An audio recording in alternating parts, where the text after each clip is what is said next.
There's something about our mind that we fail to really look into. Our mind is a part of us that many a times we become too busy to train and equip.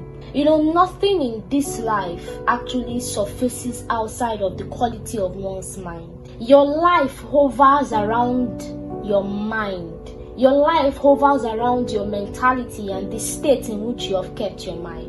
If you want to be better than how you are now, if you want to surpass any limitation or addiction, then you first have to surpass the challenge of your mind suggesting things to you. The quality of the mind has been undermined for so long. There's something about the mind.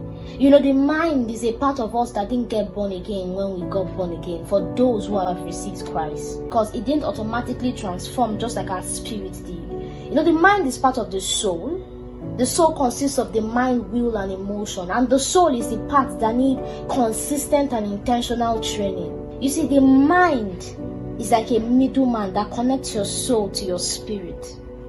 No wonder if your mind is corrupt, it affects your spirit, it affects your communication with your maker, it affects your fellowship. Because the truth is, the middleman is interrupted and corrupt. Therefore, the spirits that are supposed to be in connection with the creator would have a glitch and a limitation. The mind is the middleman that connects us to our maker.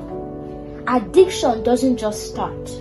It starts from the mind, but before that, there's something that causes it to happen. The mind is one of the highest contributors of addiction. An unrenewed mind, actually, is one of the highest contributors. So what do you do to surpass addiction?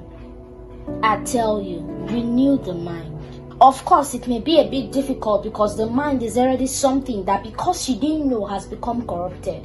But the truth is, now you know what ought to be done. Those images and flashes of pictures the mind get to tell you, it's high time you start replacing those pictures with different things. You don't cast out thoughts from the mind. Negative thoughts are not casted out, they are replaced.